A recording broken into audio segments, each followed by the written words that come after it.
अवस्थान का प्रयोजक है कि वही अहम वृत्ति का आलंबन बने। तो जिसकी अहम वृत्ति का आलंबन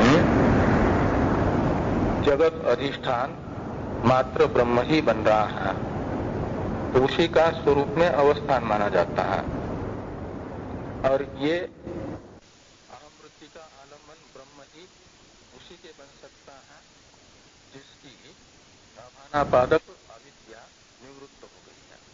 और आभानापादक अविद्या का निवर्तक अनुभव पर्यवसायी ब्रह्म विज्ञान है।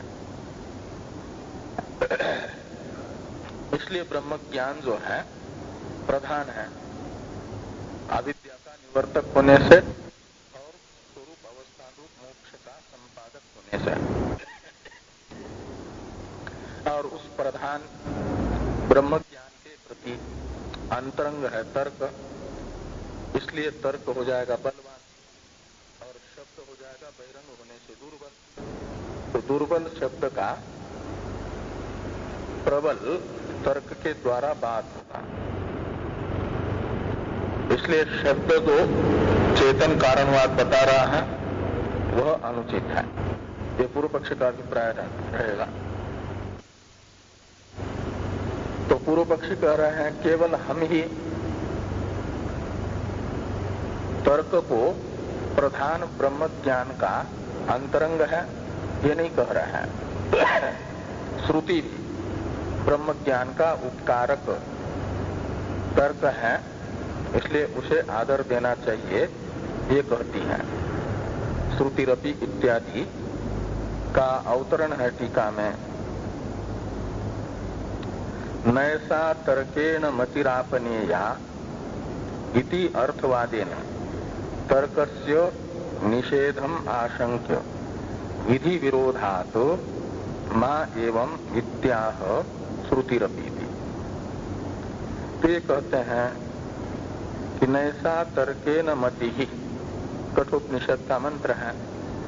नैसा तर्केन मतिरापनेया, तो यह मंत्र तो क्या कर रहा है कि तर्क का मति शब्दित ब्रह्म ज्ञान के प्रति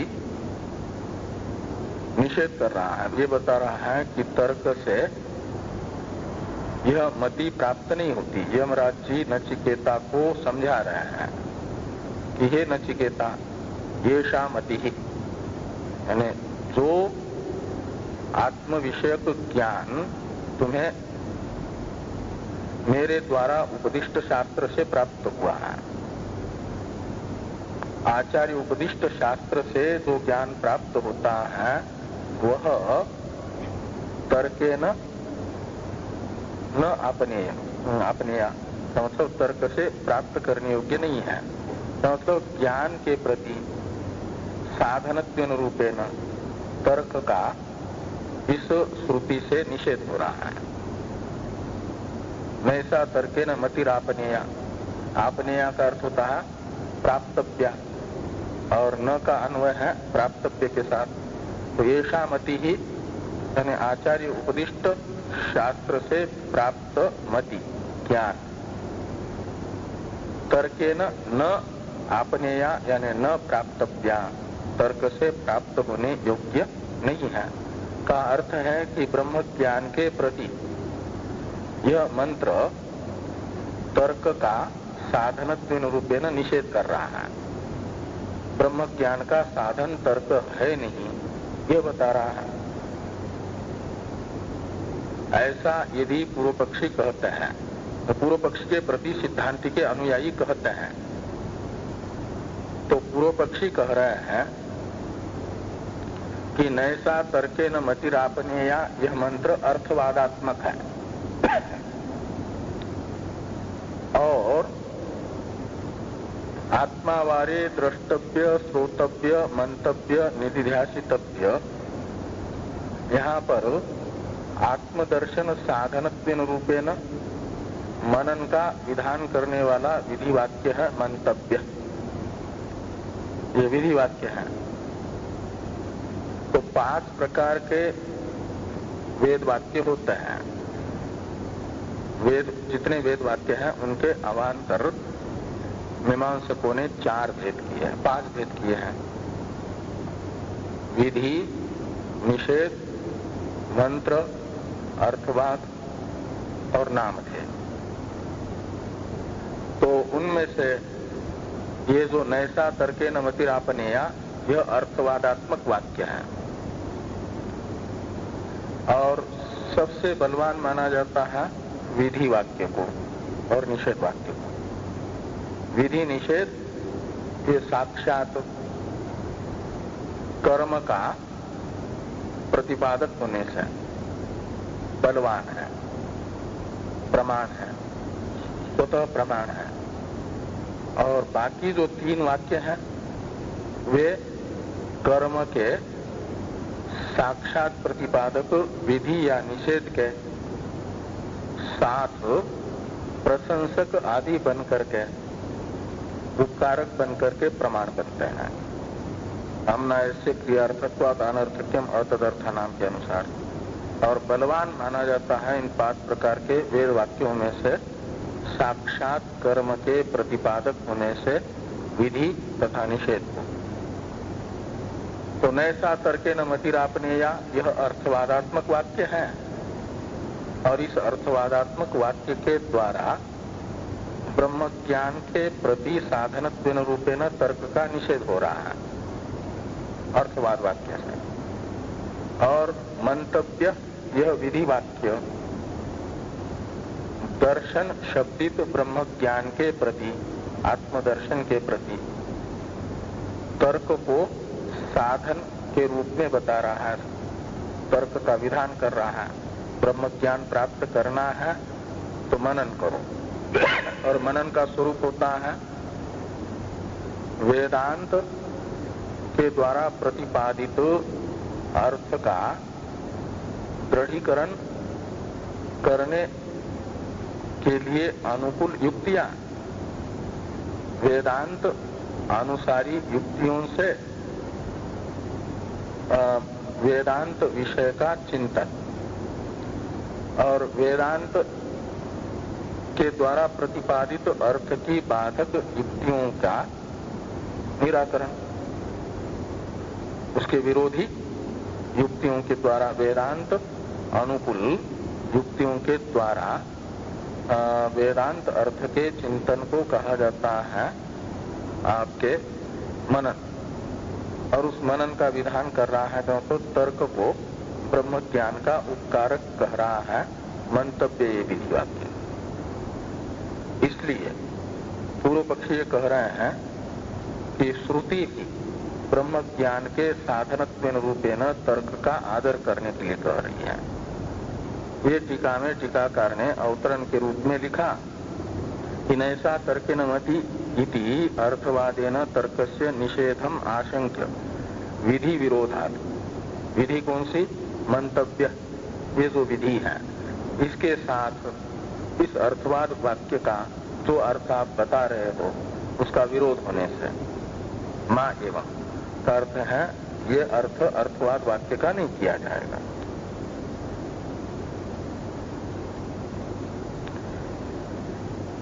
इस अभिप्राय से कह रहे हैं कि श्रुतिरपि श्रोतव्यो मंतव्य इति श्रवण व्यतिरेकेन मननम विदधति तर्कम अपि अत्र आदर्तव्यम दर्शयति।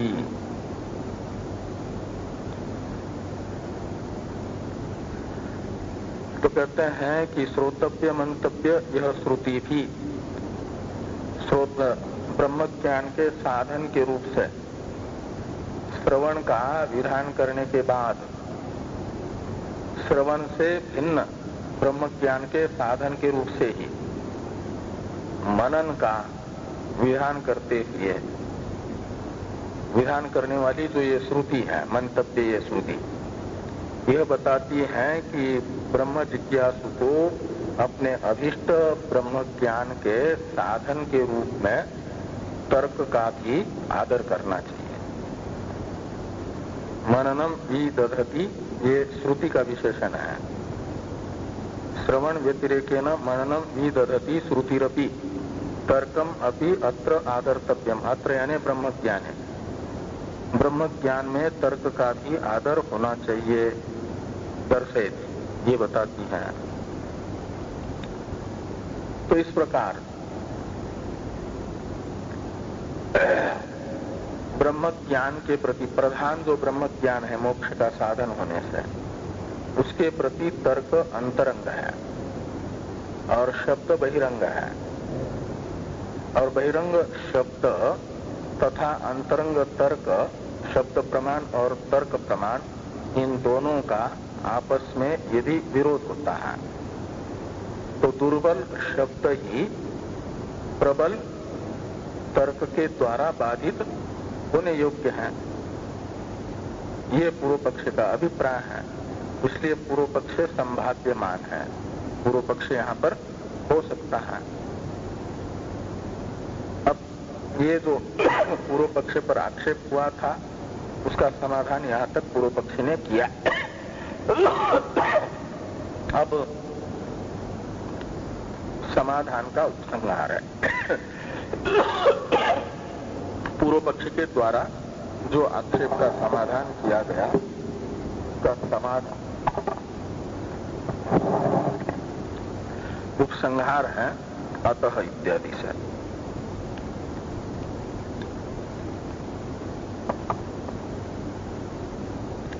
अतः तर्क निमित्त पुनः आक्षेप क्रियते। इसलिए पूर्व पक्षी के द्वारा तर्क को आधार बना करके वेदांत समन्वय पर फिर से आक्षेप किया जा रहा है। ये उपसंहार हुआ। यहां तक पूर्व पक्षी की संभावना बताई। यहाँ का पूर्व पक्ष संभाव्यमान है करके क्रियते के पास में पूर्ण विराम होना चाहिए। इतना एक अलग ग्रंथ हुआ ना, पूर्व पक्ष पर आक्षेप तथा पूर्व पक्ष के द्वारा उसका समाधान। नहीं, वो तो सूत्रांश है। वह पूर्व पक्षी, ये पूर्व पक्ष का सूत्र है, न विलक्षणत्वात्। हाँ, तो ये जो है ये है पूर्व पक्ष का ही, लेकिन इसका टीका में स्वतंत्र अवतरण है, इसका अलग अवतरण है। इतना हो गया। अतः तर्क निमित्त पुनः आक्षेप क्रियते। क्योंकि शुरू में पूर्व ये क्या किया था, सिद्धांत के अनुयायियों ने ये कहा था ना कि कुतः पुनः अस्मिन् अवधारिते आगमार्थे तर्क निमित्तस्य आक्षेपस्य अवकाशः। ये जो सिद्धांत के अनुयायियों के द्वारा पूर्व पक्ष पर आक्षेप किया गया था उसका समाधान यहां तक हुआ, क्रियते तक। इसके बाद अब टीकाकार अवतरण लिखते हैं जो भाष्य में आया है, ये न विलक्षणत्वात् अस्येति, या वहीं पर रहने दो पूरा। ऐसे तो भाष्य का ही ये अवतरण है, न विलक्षणत्वात् अस्येति। इसका अवतरण है टीका में।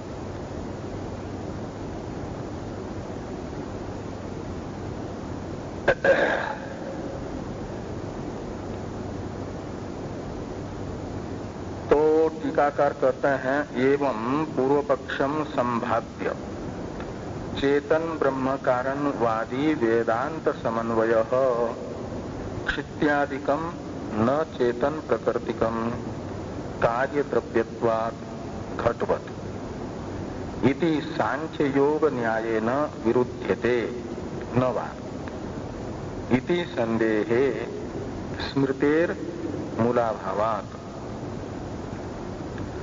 दुर्बलत्वेपि अनुमानस्य व्याप्तिमूलत्वेन प्राबल्यात् तेन विरुध्यते इति प्रति उदाहरणेन पूर्वपक्षेति न विलक्षणत्वात्।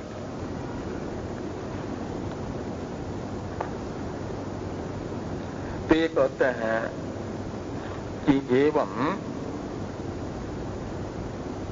पूर्व पक्षम संभाव्य, यानी कुतः पुनः अस्मिन् अवधारिते यहां से लेकर के तर्क निमित्त पुनः आक्षेप क्रियते, यहां तक के ग्रंथ के द्वारा क्या हुआ, तो पूर्व पक्ष की संभावना बताई, यानी पूर्व पक्ष तर्क निमित्तक आक्षेप वेदांत समन्वय पर हो सकता है, ये बताया गया। तो पूर्व पक्ष की संभावना बता करके एवं पूर्व पक्षम संभाव्य का अर्थ हुआ। अब संशय बता रहे हैं। इस अधिकरण का पूर्व पक्ष जब संभाव्यमान है तो संशय रूप जो अंश है, विषय तो वही है पूरे 5 के अधिकरणों का।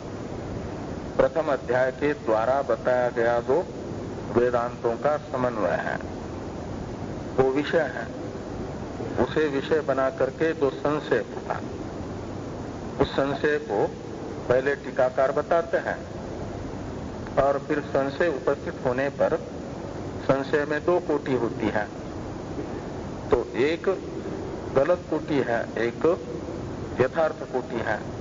गलत कोटि होती है पूर्व पक्ष का निश्चय, तो पूर्व पक्ष आएगा। पहले विकल्प सिद्धांत क्या नाम संशय बताया जा रहा है। तो टीका में संशय बताया टीकाकार ने कि चेतन ब्रह्म कारणवादी वेदांत समन्वय, चेतन ब्रह्म को जगत का कारण बताने वाला जो वेदांत का समन्वय है, यानी वेदांत है चेतन ब्रह्म को जगत का कारण बताने वाले। चेतन ब्रह्म में जगत कारणत्व रूपेण, चेतन ब्रह्म में वेदांतों का समन्वय प्रथम अध्याय के द्वारा बताया गया, ये विषय हुआ। अब संशय बता रहे हैं कि क्षित्यादिकम न चेतन प्रकृतिकम कार्य द्रव्यत्वात् घटवत् इति सांख्य योग न्यायेन विरुध्यते न वा इति संदेह। तो ये जो वेदांतों का समन्वय है, चेतन ब्रह्म कारणवादी वेदांत समन्वय, इसका इस न्याय के साथ यानी तर्क के साथ, न्याय का अर्थ होता है तर्क, कौन सा? सांख्य योग न्याय, यानी सांख्य स्मृति के द्वारा तथा योग स्मृति के द्वारा प्रतिपादित जो तर्क है, न्याय का अर्थ है सांख्य योग, न्याय का अर्थ है सांख्य एवं योग स्मृति में बताया गया तर्क, सांख्य योग न्याय शब्द का अर्थ है। तो सांख्य तथा योग स्मृति के द्वारा बताया गया जो यह तर्क है, वो तर्क कौन है? तो तर्क बताया ये जो अनुमान है, क्षित्यादिकम न चेतन प्रकृतिकम कार्य द्रव्यत्वाद घटवत्, ये तर्क है सांख्य स्मृति और योग स्मृति के द्वारा बताया गया न्याय तर्क। और इस तर्क के साथ वेदांत समन्वय विरुद्धते, एक कोटि हुई, और दूसरी कोटि वेदांत समन्वय सांख्य योग न्याय न विरुद्धते वा, ये संशय हुआ। तो ये जो सांख्य तथा योगियों के द्वारा बताया गया तर्क है, इस तर्क के साथ वेदांत समन्वय का विरोध होगा कि नहीं होगा, विद्याकारक संदेह हुआ, संशय हुआ। सांख्यों के तर्क पर थोड़ी दृष्टि डाली जाए। सांख्य और योगियों ने जो ये अनुमान बताया है, तर्क बताया, उन्होंने पक्ष बनाया क्षित्यादिकम, ये पक्ष है। क्षिति कहते हैं पृथ्वी को आदि शब्द से लेना, बाकी सारे भूतों को, जल है, अग्नि है, वायु है, आकाश है, तथा बाकी इन भौतिक जगत को, क्षित्यादि सारा जगत भूत तथा भौतिक, ये पक्ष है। और न चेतन प्रकृतिकम, इससे साध्य बताया गया चेतन प्रकृतिकत्वाभाव को। न चेतन प्रकृतिकम का अर्थ है चेतन प्रकृतिकत्वा भाव ये साध्य है। इत्यादि में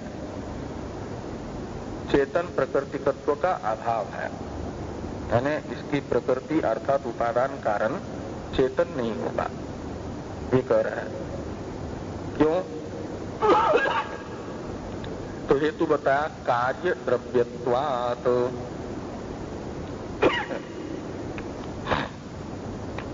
ये कार्यात्मक द्रव्य है, तो ये व्याप्ति है। यत्र यत्र कार्य द्रव्यत्वम तत्र तत्र न चेतन प्रकृतिकत्वम, तत्र तत्र चेतन प्रकृतिकत्वाभाव कहो या न चेतन प्रकृतिकत्वम कहो। और उदाहरण हो जाएगा घट। जैसे घट में, घट भी द्रव्य है, कार्य द्रव्य है, और इसका प्रकृति यानी उपादान कारण है मिट्टी, और मिट्टी चेतन नहीं है। घट का उपादान कारण जो मिट्टी है उसे पूर्व पक्षी भी और सिद्धांती भी क्या मानते हैं? वाद विवाद करने वाले अचेतन ही मानते हैं। दृष्टांत होता है उभय सम्मत। तो घट रूपी कार्य द्रव्य का प्रकृति मिट्टी वादी तथा प्रतिवादी दोनों के भी मत में चेतन नहीं है। इसलिए घट रूपी कार्य द्रव्य में चेतन प्रकृतिकत्वा भाव देखा जा रहा है और कार्य द्रव्य स्वरूप हेतु भी देखा जा रहा है। इसलिए ये व्याप्ति होगी घटादि में कार्य द्रव्यत्व चेतन प्रकृतिकत्वा भाव के साथ ही रह रहा है। इसलिए ये व्याप्ति निश्चित हो जाएगी कि जो जो भी कार्य द्रव्य है वह चेतन प्रकृतिक नहीं है। ऐसी एक व्याप्ति बनेगी, सांख्य और योगी कहते हैं। तो क्षित्यादि जिसे वेदांत चेतन ब्रह्म का कार्य बता रहा है, तस्माद वायु तस्माद आत्मन आकाश संभूत आकाशाद वायु वायो हो अग्नि इत्यादि से, ये इत्यादि भूत चेतन प्रकृतिक नहीं होंगे। इस अनुमान से ये भी कार्य द्रव्य होने के कारण घट के तरह अचेतन प्रकृतिक ही होंगे, जड़ प्रकृतिक ही होंगे। ये पूर्व पक्षी का तर्क है। तो क्षित्यादिकम न चेतन प्रकृतिकम कार्य द्रव्यत्वात् घटवत् इति सांख्य योग न्यायेन वेदांत समन्वय विरुध्यते न वा विरुध्यते, ऐसा लगाना। इस प्रकार का संदेह प्राप्त होने पर अब पूर्व पक्षी कहते हैं, यहां तक तो संदेह हुआ, विषय भी बताया, संदेह भी बताया। अब पूर्व पक्ष सूत्र से बताया जा रहा है। तो उस सूत्र का अवतरण एक प्रकार से है कि स्मृतेर मूलाभावात् पूर्व अधिकरण के साथ इस विलक्षणत्व अधिकरण का संबंध बताते हुए अवतरण दिख रहा है कि स्मृतेर मूलाभावात् दुर्बलत्वेपि, जो सांख्य स्मृति है और योग स्मृति है, जिसके साथ वेदांत समन्वय के विरोध को विरोध नहीं माना गया, अपितु सांख्य स्मृति तथा योग स्मृति का ही जगत कारण अंश में बाद बताया गया पूर्व अधिकरणों के द्वारा। ऐसा क्यों हुआ? तो पूर्व पक्षी कहते हैं इसलिए कि सांख्य स्मृति तथा योग स्मृति में मूल का अभाव था। इसका मतलब पौरुषेय वाक्य है ना स्मृति, तो पौरुषेय वाक्य तो वही प्रमाण माना जाता है जो या तो वेद मूलक हो या प्रत्यक्षादि मूलक हो, प्रत्यक्ष मूलक हो। तो पहले बताया गया कि प्रत्यक्ष मूलक तो है ही नहीं, क्योंकि प्रत्यक्ष का विषय आपका ये नहीं है कौन, प्रधान महत्त्वादि, इसलिए प्रत्यक्ष मूलक तो नहीं है। तो अतीन्द्रिय वस्तु के विषय में तो पौरुषेय वाक्य को वेद मूलक ही होना चाहिए, तो वेद मूलकता तो है नहीं, इसलिए दुर्बल हो गया। सांख्य तथा योग स्मृत्यात्मक पौरुषेय वाक्य वेद मूलक न होने से तत्वांश में वो दुर्बल होने पर ये जो उनके द्वारा बताया गया तर्क है, इत्यादिकम न चेतन प्रकृतिकम कार्य द्रव्यत्वाद घटवत, ये जो उनके द्वारा बताया गया तर्कात्मक प्रमाण है वह तो दुर्बल नहीं होगा, यह शब्द की अपेक्षा बलवान होगा। क्यों? कहते हैं व्याप्ति मूलत्वाद, तो स्मृते है दुर्बलत्वे, तो स्मृति दुर्बल हो गई। क्यों दुर्बल हो गई? स्मृति मूल का अभाव होने से, तो स्मृतिर मूलाभावा दुर्बलत्वे। अनुमान यानी तर्क जो अभी बताया, व्याप्ति मूलक होने से प्राबल्यात, यानी अनुमान से प्राबल्यात, ऐसा लगाना। श्रुति क्या नाम, स्मृति तो दुर्बल है लेकिन अनुमान प्रबल है। अनुमान प्रबल क्यों है? व्याप्ति मूलक होने से। स्मृति दुर्बल क्यों है? उसमें कोई मूल न होने से। तो व्याप्ति मूलक होने के कारण प्रबल हुआ अनुमान, और उस प्रबल अनुमान से तेन का अर्थ है प्रबलेन अनुमानेन वेदांत समन्वयो विरुद्धते। यह विरुद्धते का अर्थ करना कि वेदांत समन्वय का विरोध होता है। किसके साथ? उस प्रबल अनुमान के साथ वेदांत समन्वय का विरोध जरूर होता है। ये जो संशय अंतपाती प्रथम कोटि है वो है पूर्व पक्ष की कोटि। ये पूर्व पक्ष यहाँ पर उपस्थित हो रहे हैं। और जब ऐसा पूर्व अधिकरण में बताए गए सिद्धांति के हेतुओं को पूर्व पक्षी अपना करके सामने आते हैं तो माना जाता है प्रत्युदाहरण नामक संबंध पूर्व अधिकरण के साथ। यानी जिन युक्तियों से, जिन हेतुओं से पूर्व अधिकरण के सिद्धांत को सिद्धांतियों ने स्थापित किया, उन्हीं युक्तियों से क्या होगा कि सिद्धांत पूर्व पक्षी उत्तर अधिकरण के अपने मत को स्थापित करना चाहते हैं जब, तो उत्तर अधिकरण का अपने से पूर्ववर्ती अधिकरण के साथ माना जाता है प्रत्युदाहरण संबंध। इसलिए यहां पर कहा कि प्रत्युदाहरणेन पूर्व पक्षयति, यानी पूर्व अधिकरणों के द्वारा यही बताया गया था कि सांख्य स्मृति तथा योग स्मृति तत्वांश में निर्मूल होने से दुर्बल है और यानी वो प्रमाण नहीं है, अप्रमाण है। और अप्रमाण स्मृति के साथ वेदांत समन्वय का विरोध नहीं हो पाएगा।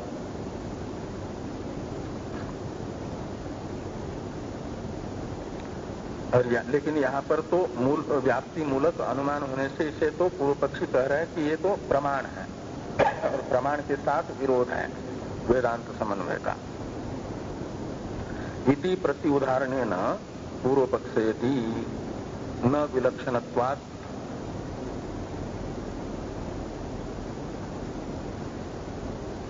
अब सूत्र को देखिए, पहले सूत्र का उच्चारण किया जाए। न विलक्षणत्वादस्य तथात्वञ्च शब्दात्, न विलक्षणत्वादस्य तथात्वञ्च शब्दात्।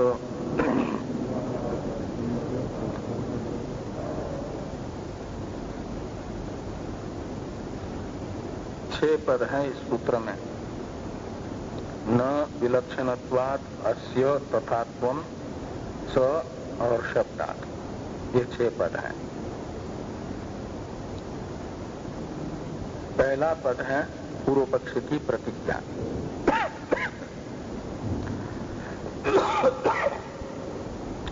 इस अधिकरण में जो 8 सूत्र हैं, तो प्रथम 2 सूत्र पूर्व पक्ष हैं, तीसरे सूत्र से सिद्धांत आएगा। 2 सूत्र तो पूर्व पक्ष के हैं।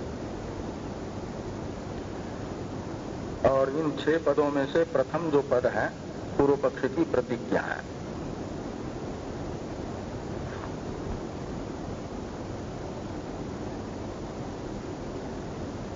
और खाली न इतनी ही क्या प्रतिज्ञा होगी, तो सिद्धांति की जो प्रतिज्ञा है, सिद्धांतियों ने जो बताया है प्रथम अध्याय के द्वारा, क्या बताया कि आकाश आदि समस्त जगत का कारण ब्रह्म है। आकाश आदि जगत ब्रह्म प्रकृतिक है, चेतन प्रकृतिक है। ये सिद्धांति की प्रतिज्ञा है। वेदांतों का समन्वय चेतन कारणवाद में है। वेदांत जगत का कारण चेतन ब्रह्म है, ये बता रहा है। ऐसा प्रथम अध्याय के द्वारा कहा गया। उसको यहां ले आइए, जो विषय है इस अधिकरण का। तो वेदांत के द्वारा जो ये बताया जा रहा है कि आकाश आदि जगत चेतन ब्रह्म प्रकृतिक है, ये सिद्धांति का कथन है। उसके साथ पूर्व पक्षी के इस न को जोड़ दो।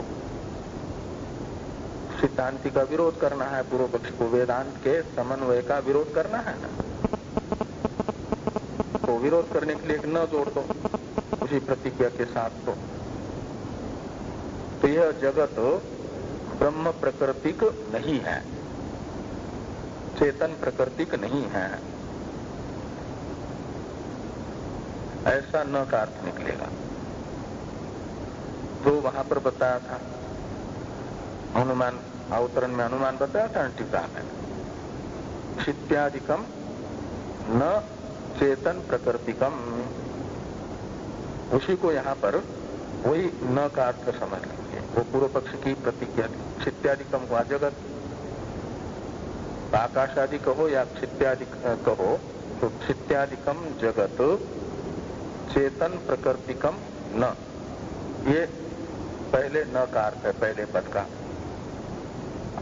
तो सिद्धांतियों ने पूर्व पक्षी से पूछा कि कस्मात, एक पूर्व पक्षी के प्रति सिद्धांति का अवांतर प्रश्न जोड़ दीजिए। वैसे ही पूर्व पक्षी ने प्रतिज्ञा की कि जगत चेतन प्रकृतिकम न, तो सिद्धांतियों ने पूर्व पक्षी से पूछा कि कस्मात हेतु हो, किस कारण से क्षित्यादि जगत को ब्रह्म प्रकृतिक नहीं माना जाएगा। तो पूर्व पक्षी सिद्धांति के इस प्रश्न का हेतु बता रहे हैं, क्या नाम, प्रश्न का उत्तर दे रहे हैं। विलक्षणत्वात् अस्य, ये 2 पद हैं सिद्धांति का जो पूर्व पक्ष के प्रति प्रश्न था, उसका उत्तर, मैंने अपनी प्रतिज्ञा का साधक हेतु, ये उत्तर हो जाएगा पूर्व पक्ष की प्रतिज्ञा का साधक हेतु। तो विलक्षणत्वात् अस्य में अस्य ये जो सर्वनाम है, ये परामर्शक है सन्निहित जगत का, कार्य का।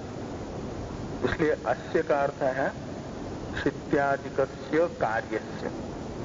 क्षित्यादि रूप जो कार्य है उसमें विलक्षणत्व है, वैलक्षण्य है।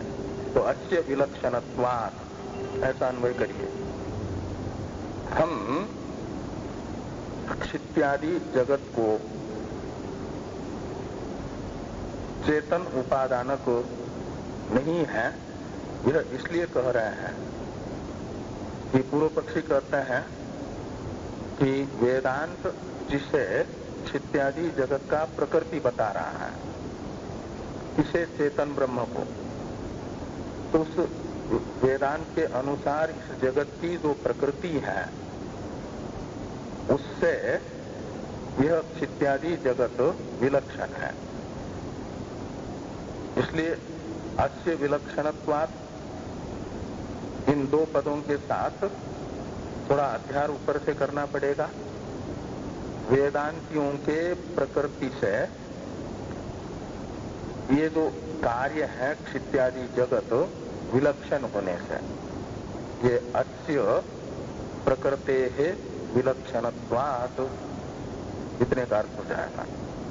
प्रकृते है इतने का अध्यार करना पड़ेगा पंचमेंत पद का। तो क्षित्यादि जगत में वेदांत के द्वारा बताई गई जो प्रकृति है ब्रह्म, उसका वैलक्षण्य होने से हम कह रहे हैं कि चेतन प्राकृतिक ब्रह्म नहीं होगा, क्योंकि चेतन जो प्रकृति है उससे ये जगत विलक्षण है। वो वैलक्षण्य क्या है? जड़त्व। पृथ्वी आदि जड़ है, कार्य और उसका उपादान कारण आप कह रहे हैं ब्रह्म को, वो चेतन है। ये चेतनत्व का वैलक्षण्य है अचेतनत्व, जड़त्व, वह जगत में है। इसलिए अस्य विलक्षणत्वात्, अस्य प्रकृते है विलक्षणत्वात् इतने का अर्थ हो जाएगा कि जड़त्वात्, जगतः जड़त्वात्। और भी वैलक्षण्य है। शास्त्र ब्रह्म को कहता है कि ब्रह्म शुद्ध है और जगत में अशुद्धि देखी जाती है, यह सुख दुख मोहात्मक है। तो ये भी वैलक्षण्य है, शुद्धि अशुद्धि। ब्रह्म तो शुद्ध है और उसका कार्य जगत अशुद्ध कैसे होगा? क्योंकि ये नियम है कि उपादान कारण के जो गुण हैं वो उपादेय में आते हैं। उपादान कारण जैसा होगा, प्रकृति जैसी होगी, वैसा ही प्राकृत होता है, यानी प्रकृति का कार्य होता है। तो प्रकृति है वेदांत के अनुसार प्रकृति है चेतन नित्य शुद्ध ब्रह्म, और उसका कार्य अचेतन अशुद्ध जगत। तो इसमें तो प्रकृति का जो गुण था, धर्म थे, वो तो कार्य में नहीं दिख रहे, लेकिन प्रकृति के धर्म से विलक्षण विपरीत धर्म कार्य में दिख रहे हैं। इसलिए मानना पड़ेगा कि कार्य में जैसे धर्म है वैसे धर्म वाला कोई इस जगत रूपी कार्य की प्रकृति है, ब्रह्म नहीं हो सकता। ये पूर्व पक्ष का अभिप्राय है। इसलिए कहा कि क्षित्यादिकम न चेतन प्रकृतिकम, ये न का अर्थ हुआ। और इस पूर्व पक्ष की अपनी प्रतिज्ञा की सिद्धि के लिए पूर्व पक्ष के द्वारा बताया गया हेतु हुआ अस्य चेतनात् प्रकृते उपादानात् विलक्षणत्वात्। चेतन जो उपादान कारण है ब्रह्म, उससे ये विलक्षण है जगत, इसलिए चेतन प्रकृति ये नहीं हो सकता। तो कहा कि ये जो जगत में रूपी कार्य में आप अशुद्धि तथा वैलक्षण्य, क्या नाम, चैतन्य रूप वैलक्षण्य बता रहे हैं। ब्रह्म का जगत में वैलक्षण्य पूर्व पक्षी ने बताया जड़त्व यानी अचेतनत्व तथा अशुद्धि। ये जगत का वैलक्षण्य, जगत में ब्रह्म का वैलक्षण्य आपको किस प्रमाण से निश्चित हुआ है? कौन सा प्रमाण बता रहा है कि जगत ब्रह्म से विलक्षण है? ये जो सिद्धांति का पूर्व पक्ष के प्रति एक प्रश्न होगा, उसका उत्तर दे रहे हैं पूर्व पक्षी तथात्वंच शब्दात। इसमें तथात्वम शब्द का अर्थ है वैलक्षण्य, विलक्षणत्व। और अस्य शब्द को देहली दीप न्याय से दोनों के साथ जोड़ दीजिए। जैसे देहली पर रखा हुआ दीप कमरे के अंदर भी प्रकाश करता है, आंगन में भी प्रकाश करता है, बाहर भी। प्रकाशकत्वेन रूपेण देहलीस्थ दीप का दोनों के साथ अन्वय होता है। ऐसे ये जो अश्य शब्द है इसका अन्वय विलक्षणत्वात् इस पद के साथ भी है और तथात्वम शब्द के साथ भी है। इसलिए अस्य तथात्वम, अस्य शब्द को पूर्व के साथ भी अन्वित करिए, इधर भी करिए। तो अस्य तथात्वम का अर्थ होगा जगतः विलक्षणत्वम।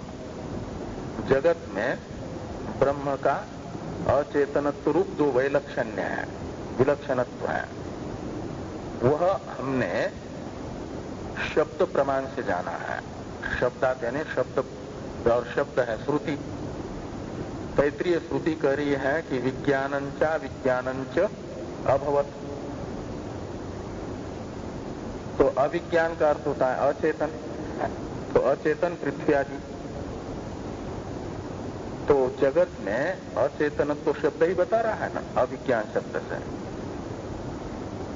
तो विज्ञानंचा विज्ञानंच इत्यादि शब्द स्वयं ही चेतन का वैलक्षण्य अविज्ञान शब्द से जड़त्व जगत में बता रहा है। इसलिए अस्य तथात्वम शब्दात, ये जो सूत्रांश है वह पक्ष में इत्यादि जगत रूपी जो पक्ष है उसमें विलक्षणत्व रूप हेतु की सिद्धि निश्चायक जो प्रमाण है, शब्द प्रमाण, उससे बताई जा रही है। कोई ये कहे कि ये जो इत्यादि जगत रूपी पक्ष है उसमें विलक्षणत्व रूप हेतु नहीं है, अचेतनत्व रूप हेतु नहीं है, तो पूर्व पक्षी कह रहा है ऐसी बात नहीं है।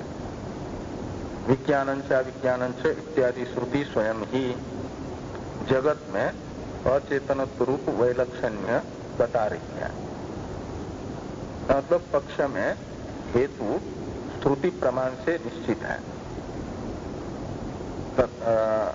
तथात्वंच शब्दात, इसके साथ अश्य को भी जोड़ करके अश्य तथात्वंच शब्दात इतने सूत्रांश का यह अर्थ हो जाएगा। इसी प्रकार का अर्थ विस्तार से इस सूत्र का भाष्यकार भगवान भाष्य में बताएंगे। उस पर चर्चा हम लोग कल करते हैं।